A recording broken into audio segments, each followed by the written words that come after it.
किती मूर्खपणा आहे. सुखाच्या प्राप्तीचा प्रश्न नाही. सुख हे तयार आहे. सुख हे तुमचं स्वरूप आहे. जसं प्रकाश सूर्याचं स्वरूप आहे का नाही, तसं सुख हे तुमचं स्वरूप आहे. आनंद हे तुमचं स्वरूप आहे. परंतु त्याच्यावर काय झालं, आवरण आलं, ते झाकलं गेलं. आवरण दूर करणं एवढंच आपलं काम आहे. ढग गेले, काम झालं, सूर्यप्रकाश नाही झाला. तसं आवरण, अज्ञानाचं आवरण नष्ट झालं. आणि मग तुम्ही आनंदरूप आहात. तुम्हाला कळलं ब्रह्मस्वरूप तुम्हीच आहात, कळलं, प्रश्न मिटला. हेच कळून घ्यायचं आहे. परंतु प्राप्त का होत नाही, तो जो अजूनही मोहित होतो. प्राप्ती का होत नाही तुम्हाला सांगतो. प्राप्ती का होत नाही, जीव हा मोह धारण करतो. मोह त्याच्या, तो मोहाच्याच मागे जातो, म्हणून तो आत्मतत्वाला मुक्तो. मोह त्यानं टाकून द्यावा, सगळे तोडपणे पूर्णपणे मोह टाकून द्यावा, आणि मग तो स्वरूपाला प्राप्त होतो. हे शास्त्र, सत्शास्त्र आणि संतांच्या सानिध्यामध्ये ते वर्म हाताला येतं. सत्शास्त्र आणि संत संघामध्ये हे वर्म व्यवहारात जर एवढं सिद्ध होतं, तर संतांची गाठ पडल्यावर 1 मिनिट लागतो का? 1 मिनिट सुद्धा लागत नाही. संतांची गाठ पडली ना, दुःख झालं, 1 मिनिट लागत नाही. 1 मिनिट लागत नाही. नाम घेतलं, अष्टसात्विक भाव झाले, जीवशिवाचं मिलन झालं, पुढे उरलं दुःख, उरलं का? परंतु त्याच्यावर आपण राहत नाही, म्हणून प्रबोध आहे. जीवाशिवाचं ऐक्य झालं, महावाक्याचा बोध झाला, अष्टसात्विक भाव झाले, महावाक्याचा उच्चार झाला, जीवाशिवाचं ऐक्य झालं, तिथं अष्टसात्विक भाव जागृत झाले, आणि तिथं तुम्हाला कळलं, तिथंच खरं कळलं मी कोण आहे. मी कोण आहे, ईश्वराची शक्ती तिथंच कळली. शक्ती कळल्यानंतर मग मी कोण आहे यथार्थ रीतीनं कळलं. मग त्याच्यावर पुन्हा आवरण येऊ नये, पुन्हा विषमता येऊ नये, त्याच्यावरच राहता यावं, म्हणून प्रबोध. म्हणून प्रबोध. प्रबोध हा परेच्या पलीकडचा बोध आहे. बोध आणि प्रबोध याच्यामध्ये फरक आहे. प्रबोध, प्रबोध म्हणजे अत्यंत बोध, अंतिम बोध, त्याला प्रबोध म्हणतात. अंतिम बोध तो प्रबोध म्हणतात. करोनी प्रबोध संत पार उतरले, यांनी पैल पार करून टाकले. मग याच्याकरता काय सांगितलं, म्हणून त्यांचा विवेकाला सोबती करायचा आहे. आपला सोबती कोण आहे, आपला सोबती कोण, आपल्या बरोबर कोण असतो. विवेकाला सोबती करा तुम्ही. वैराग्याला तुम्ही मित्र करा, विवेकाला सोबती करा, वैराग्याला तुम्ही मित्र करा. म्हणून तिथं पोहोचायचं म्हणजे एका रीतीने जावं लागतं. बरोबर आहे ना. राजाचं तुम्हाला उदाहरण सांगितलं. राजाने त्या वैदिनीचा नाद सोडला की त्याला काही प्रश्न आहे का? तो राजा होता ना, वैदिनीच्या मागे लागला आणि राज्याला मुकला का नाही. राज्याला चक्रवर्ती राजा होता, सगळी ऐश्वर्य होती का नाही. काय ते वैदिनी, त्या वैदिनीजवळ होतच काय, पण बुद्धी फिरली, दुसरं काय झालं. एवढी सुंदर राणी, ऐश्वर्य संपन्न महाराणी होती, आणि त्याला ती वैदिनी चांगली वाटली. तसं अतिशय ज्ञान घन आनंद स्वरूप ते आत्मस्थिती ती माणसाला नाही आवडली, आणि हा संसार आवडला. महाराणी म्हणजे ती सौभाग्यवती महाराणी म्हणजे ती कोण आहे, साक्षात आत्मस्थिती आहे. आणि वैदिन म्हणजे अविद्य म्हणजे संसार आहे. मग जीवाला काय आवडत, त्या राजाला शेवटी कोण पत्करली, शेवटी त्यांनी वैदिनच पत्करली. पत्करावी का त्यांनी, आपण किती मूर्ख तो राजा किती मूर्ख. एवढी सुंदर राणी, ऐश्वर्य संपन्न राणी, वस्त्र अलंकार असे संपन्न असलेली, सूर्याचं तेज राजाच्या पुढे फिकं पडावं, त्या राजाला वैदिनीचा मोह झाला. आपण तो काय राजा मूर्ख, आणि आपण काय शहाणे होय, आपण काय शहाणे आहोत, त्या राजाला आपण हसतो, आपण काय शहाणे आहोत. म्हणून विवेकाला सोबती करायचं. पण असं परब्रह्म असून आपण काय करतो, आनंद भोगतो. आपल्याला जो आनंद होतो तो त्याचाच आनंद आहे. आपल्याला कळतं का आनंद त्याचाच आहे. आपल्याला वाटतं, काय वाटतं, इकून आनंद आलेला आहे, तिकून आनंद आलेला आहे, आई भेटली म्हणून आनंद झाला, बायको भेटली म्हणून आनंद झाला, पैसा मिळाला म्हणून आनंद झाला. हा आनंद म्हणजे, आता कारण सांगतो मला, की पैसा मिळाला, अंतःकरणाची वृत्ती स्थिर झाली. अंतःकरणाची वृत्ती काय झाली? एकदम स्थिर झाली. वृत्तीच नष्ट झाली. पैसा मिळाला, माणूस स्थिर होतो का नाही? आनंदाची वृत्ती स्थिर झाली. इतकी स्थिर झाली की त्या वृत्तीमध्ये आत्मस्वरूपाचं प्रतिबिंब पडतं, आनंदाचं प्रतिबिंब पडतं, म्हणून आनंद होतो. आणि जेव्हा वाटतं पैसे मिळाले म्हणून आनंद झाला, पैसे मिळाले म्हणून आनंद नाही झाला. वृत्ती स्थिर झाली आणि त्याच परब्रह्माचं प्रतिबिंब पडलं आनंद रूपाचं, आणि ते आपल्याला जाणवलं आणि तो आनंद झाला. आपण म्हणतो पैसे मिळाले म्हणून आनंद झाला. कावळा बसला म्हणून फांदी मोडली. फांदी कशामुळे मोडली? ती मोडायच लागली होती, मोडणारच होती, ती मोडणारच होती. तेवढ्या तिच्यावर कावळा बसला. एवढी फांदी, फांदी केवढी, एवढी मोठी जड फांदी, ती मोडणारच होती त्या क्षणाला. पण कावळा बसला. काय बा, कावळा बसला, फांदी मोडली. पण फांदी का मोडली? कावळ्याच्या वजन मोडली का मोडणारच होती? आनंद आता होणारच होता, कारण वृत्ती स्थिर झाली होती. आनंद होणारच होता, आनंद होणारच होता, कारण वृत्ती स्थिर झाली होती. आपण तो पैसे मिळाले म्हणून आनंद झाला, यालाच अज्ञान म्हणायचं. हे अज्ञान आहे. म्हणून आनंद आता कशाने मिळतो? आनंद वृत्ती स्थिर झाली की माणसाला तो आनंद. आणि अस्थिर आहे. आपण कसे आहोत? अस्थिर आहोत, अस्थिर आहोत. आहे का? आपल्याला ते कळत नाही, पण अस्थिर आहोत. सतत भिरभिरती नजर आहे, नजर आहे भिरभिरती. का नाही इकडे तिकडे, कधी इकडे कधी तिकडे, कधी तिकडे. का नाही भिरभिरती? नजरही भिरभिरती. सगळी इंद्रिय अशी आपली हे झालेली असतात. आणि म्हणून इंद्रिय वृत्ती स्थिर करणं, वृत्ती स्थिर करणं, आणि तीच तिथं का होतो? त्या परमात्म्याचं स्वरूप तिथं प्रगट होतं.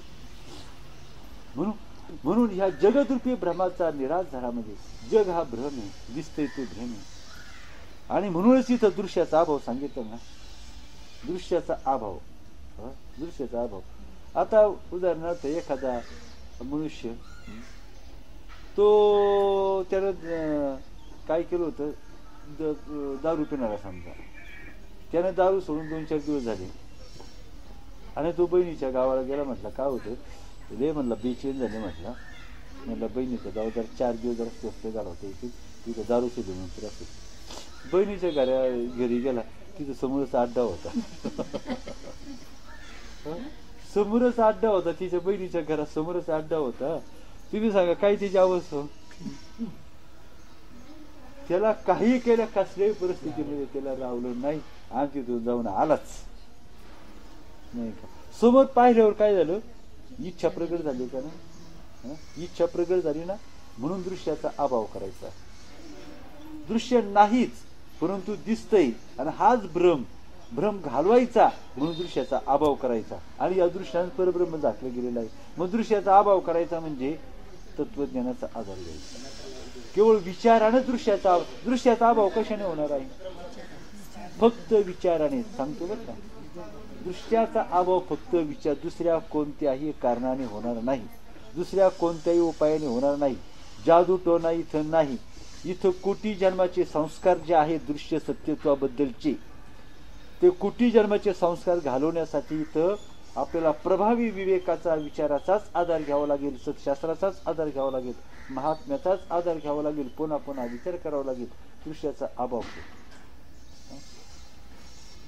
मग या जगदरूपी ब्रह्माचा निराश झाला म्हणजे ब्रह्माचे ज्ञान झाले असे म्हणता येईल. आणि मग काय म्हणता येईल? ब्रह्माचं ज्ञान झालं. त्या परमात्म्याचं ज्ञान का होत नाही? साधी गोष्ट आहे. शेवळ आलं म्हणून पाणी टाकलं गेलं, शेवळ काढून टाकलं, पाणी प्राप्त झालं, आहे का नाही? जमिनीमध्ये पाणी आहे, माती, त्यानंतर मुरुम, दगड, गोटे, खडक बाजूला काढला, पाणी प्राप्त झाली.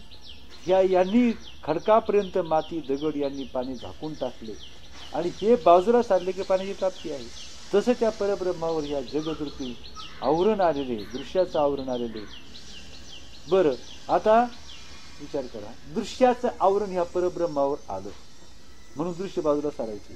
आता दृश्याचं मूळ काय आहे?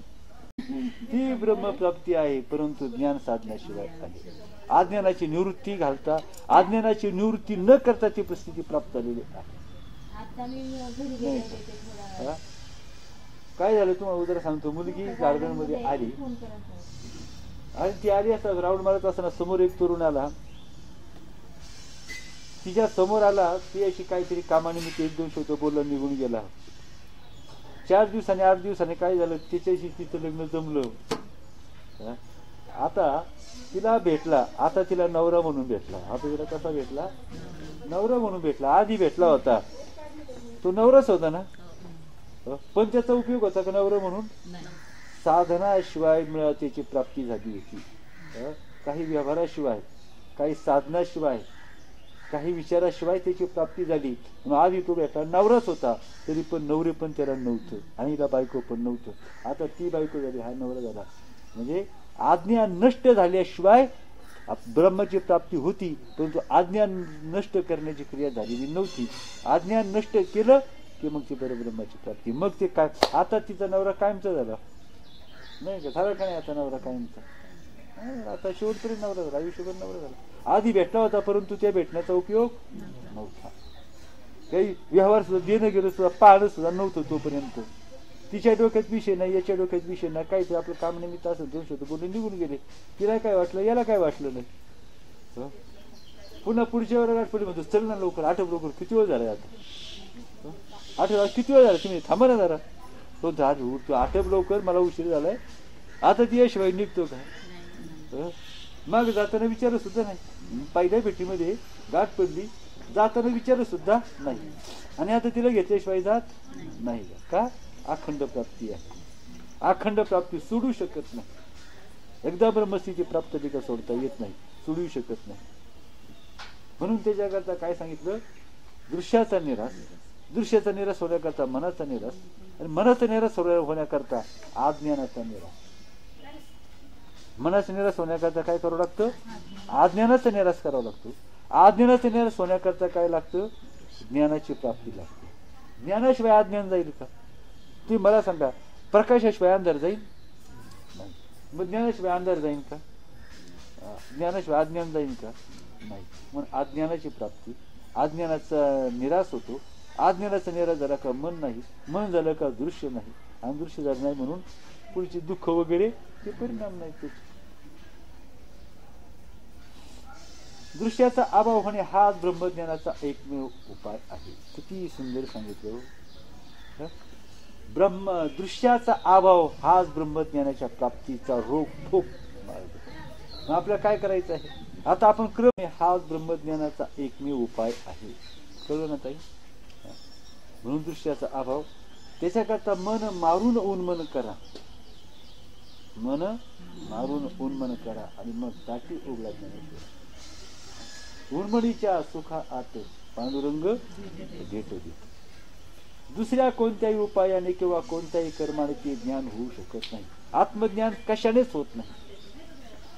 कशाने आत्मज्ञान होतं? दृश्याचा अभाव. आपण मागे पाहिलं होतं ना, दृश्याचा अभाव. 4 गोष्टी पाहिल्या होत्या.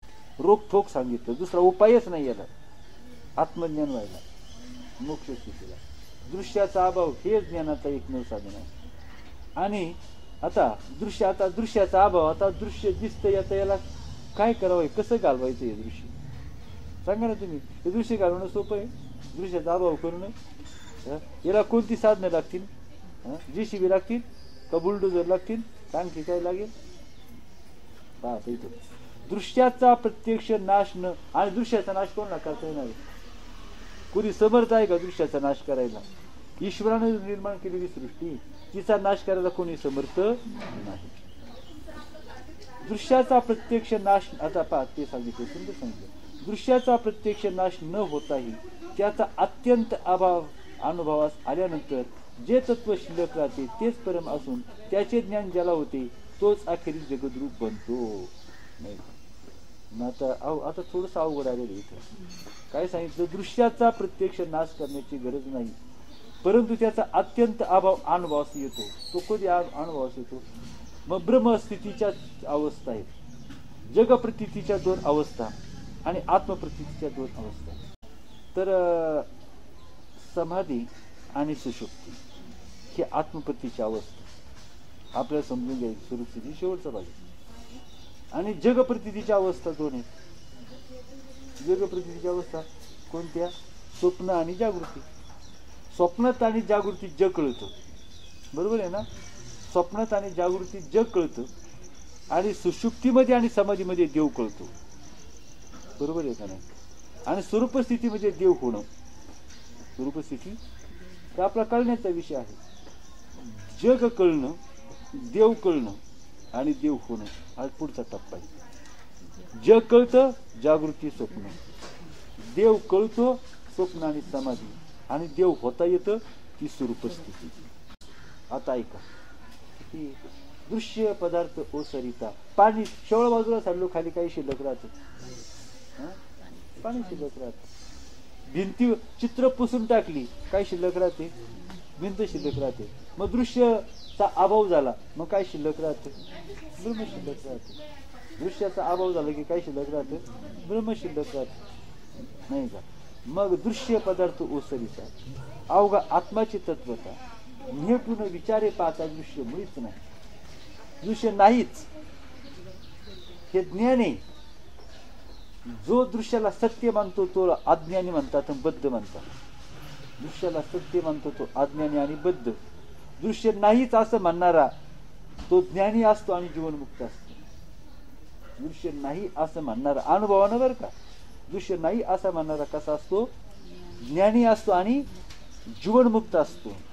आणि दृश्य आहे आणि सत्य आहे असं म्हणणारा बद्ध असतो आणि तो अज्ञानी असतो. तर दृश्याचा प्रत्यक्ष नाश न होता त्याचा अत्यंत अभाव. मग करायचं काय? दृश्याचा अत्यंत अभाव आहे हे समजून घ्यायचं. याच्याकरता परमार्थ साधन. जगातल्या कोणत्याही व्यवहारिक कोणत्याही साधनानं आपल्या दृश्याचा अभाव करता येत नाही. कोणत्याही साधनानं व्यवहारातल्या जग सुषुप्तीमध्ये दृश्य नाही आणि काय नाही, दृश्य नाही आणि ब्रह्मस्थिती आहे. दृश्य नाही आणि शिवाय ब्रह्मस्थिती आहे, परंतु ती व्यर्थ आहे. त्याचं कारण तिथं अज्ञान आहे. त्याचं कारण काय? तिथं अज्ञान स्थित आहे. दृश्याचा अभाव असल्या ज्ञानाची ब्रह्मस्थितीची प्राप्ती जरी असली तरी अज्ञान गेलेलं नाही. म्हणून दोन्ही कशा आहेत? निरुपयोगी आहेत. म्हणून करायचं काय? तर अज्ञान घालवायचं आहे. अत्यंत अभाव अनुभवास आल्यानंतर जे तत्व शिल्लक राहते ते परमतत्व आहे. दृश्याचा नाश झाला, नाश नाही म्हणायचं, अभाव म्हणायचं. दृश्याचा नाश म्हणायचं नाही, काय म्हणायचं? अभाव. अभाव. ब्रह्मज्ञान झाले म्हणजे दृश्याचे बुद्धीमध्ये प्रतिबिंब पडत नाही. बुद्धीमध्ये काय होतं? प्रतिबिंब पडत नाही. दृश्याचं मन बुद्धी इंद्रियांचा लय झाला, काही प्रतिबिंब पडणार का? पाणी आटलं, प्रतिबिंब पडणार का? पडणार. सरोवर आटलं, प्रतिबिंब पडणार. तो मनोरूप पडदा फाटला, चित्रपट दिसेल का? भिंत पडली, चित्र काढता येईल का? मग काय होतं? तसं ब्रह्मज्ञान झालं का बुद्धीमध्ये काय होतं? दृश्याचा प्रतिबिंब पडत नाही. आणि आतमध्ये प्रतिबिंब न पडल्यामुळे बाहेरचे दृश्य. परंतु अद्वैत दृढ झाल्याशिवाय, आता हे महत्वाचं, फार महत्वाचं, हे 4सा वाक्य फारच महत्वाचं. दृढ अद्वैत चिंतनाशिवाय गोष्ट फुकट कोणाला मिळत नाही, बरं का? फुकट कोणाला मिळत नाही. अगदी तसं असतं तर रमा माझ्या पट्टाची राणी, तिशी म्या सेवेशी लावली चिरणी, खांदी वाईला गवळणी, भक्त शिरोमणी गोपिका. फुकट नाही. जेने सांगे माता देवकीशी, जेने सांगे पितिया वसुदेवाशी, जेने सांगे गुरु बंधू बळुभद्राशी, ते गुह्य अर्जुनाशी सांगत असे. ते गुह्य आहे. इथं वशिरा नाही, इथं वशिरा नाही, जवळचं नाही, काय नाही. जो परमप्रिय भक्त असतो, अनन्य भक्त असतो, देव त्याला सांगतात. आई आहे म्हणून आईलाही सांगितलं नाही, बाप आहे म्हणून बापाला सांगितलं नाही, बंधू आहे म्हणून त्यालाही सांगितलं नाही, लक्ष्मी आहे म्हणून तिलाही सांगितलं नाही, लक्ष्मीलाही सांगितलं नाही. ती तर प्रत्यक्ष कोण होती? पट्टराणी होती. पट्टराणी, तिलाही सांगितलं नाही. जन्म देते आईलाही सांगितलं नाही, बापालाही सांगितलं नाही. बंधू ज्याचा आज आयुष्यभर आज्ञेचं पालन केलं का नाही? कुणी कुणी कृष्णानं बलरामाच्या आज्ञेचं पालन केलं का नाही? आयुष्यभर पालन केलं पण काहीच ऐकलं नाही. हीच मोठी गंमत आहे. कृष्णानं बळरामाचं काहीच आज्ञा पालन केलं नाही, पण त्यानं त्या बळरामाचं काहीच ऐकलं नाही. हेच मोठी गंमत केली.